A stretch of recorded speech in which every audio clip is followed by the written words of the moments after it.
Hello everybody. So in this video I'm going to discuss the pros and cons of a car payment.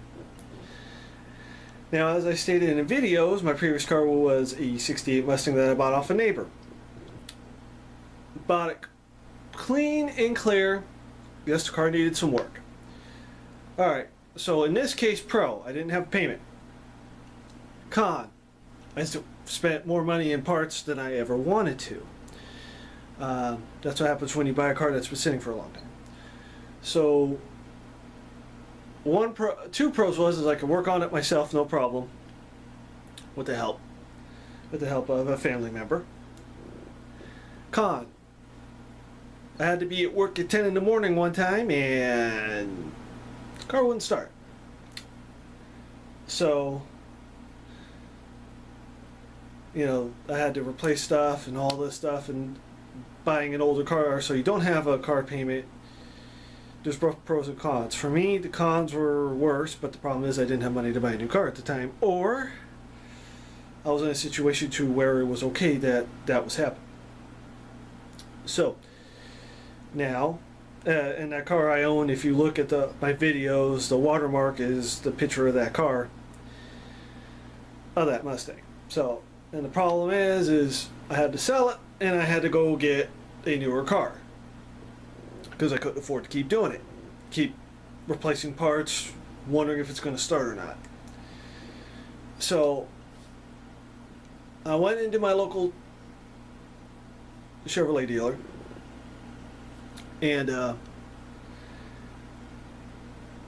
was looking at used cars, trying to find new cars and all that, and I didn't expect to get a new car, but okay, so I was looking at used cars, and the cars I was looking at were the same price as that one new. The one I have now that's new. Well, actually, at the time it was new. It's almost 4 years old now. Let's make that perfectly clear. So, I was looking at that, went in there. The con of having a new car is payment. And actually the insurance is a little less than what I was paying on the Mustang. Con of a car payment, you have to make sure you have money every month to pay it. And luckily mine is like one of the cheapest payments around. It's $164, but I always pay a little bit more to avoid interest and stuff like that. Con is the car payment. Pro, I don't have to work on it. I know it's going to start and I know stuff's going to work. Another con, if I go to get it serviced and there's something wrong, it's going to cost me more for the part. But if it doesn't break down all the time, that is okay. So the car I have now, I've only, in the 4 years I've only put $300 into it for service. Oil changes mostly. I had to replace the battery because the battery's 3 years old and I had to replace other things.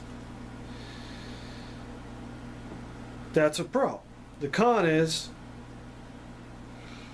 it was a little more money than I wanted to spend, but I got to keep it going. Now, one other reason why I got a new car was the previous job I had, I actually had the car for 2 years before I got the other job that did not work out. If I still had the Mustang and it would, you know, okay, oh, first time, oh, okay, get it fixed, come to work when you can. Well, what would happen if it came 2 days later? He would have told me, either get your car fixed and get to work now, or you're gone. So in this case, having a newer car will work out in your benefit, because I know people who've actually gotten fired from jobs because they didn't have money to buy a new car and they had to fix the one that they had. Well, when it kept broken down and their bosses said, hey, you're gone, you know, basically because your car is unreliable, you're unreliable, even though that's not the case, but that's the way it was. Pro for me is I got my car with the manual transmission, which I wish the Mustang had, but that car was given to me by a neighbor. And unfortunately, I gave it back to a family member of his who was technically the previous owner. And the issue is I wanted to make sure that I could get to work. So there are pros and cons to everything, but now the payment is nice because the car is newer. I know it's going to run. With the Mustang, I was putting in probably about $400 a month in parts because I was going to do an engine swap. Right, half my closet was filled with car parts. And the problem was, or the final straw is the reason why I sold it, was back at 68 you didn't have recalls like you do now with cars. The ignition switch that would get stuck in the on position, it was spring loaded, it was really stupid, the design was really dumb. And it would get stuck in the on position. Well, that happened, and then that was the final straw with it, because when I got the other job, this was before I even had the interview for the other job. And I said, I know what's going to happen. First day of work, the car's not going to start. So that's when I went up and got the newer car. The newer car that I got was $13,000. Actually, it was 12. Actually, I paid 13 because I had to pay basically a finder's fee because I wanted it with the manual transmission. They had to go to a different dealership and do that. So I did pay a little more than I wanted, but in the end, it works out because A, I'm not borrowing my mom's car. B, I know the car is going to start, and C, everything works on it.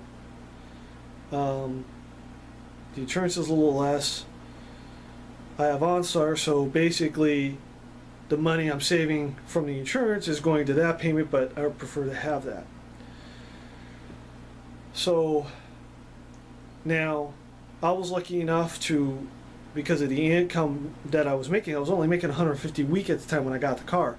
So I had to have a family member sign, and I'm the co-signer, unfortunately, which sucked, but I understand why they did it.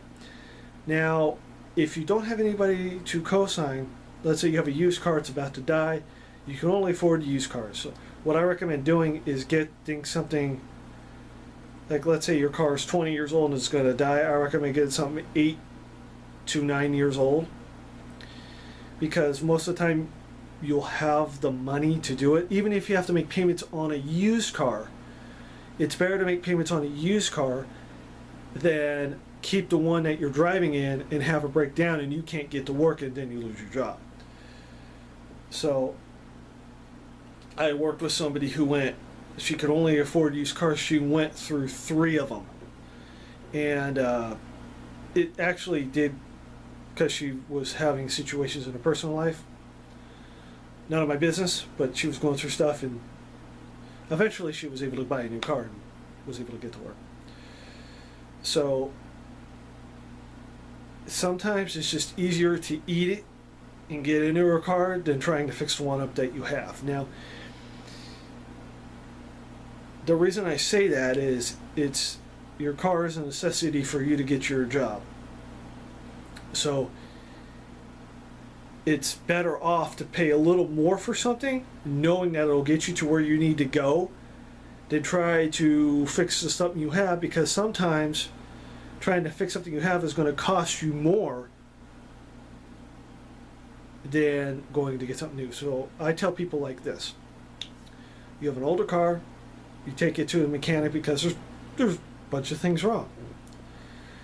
Well, what's nice now is you have options for the insurance. You can get this car with this option, which basically is the same option on this car, but it's a lower model, so the insurance is going to be a little cheaper.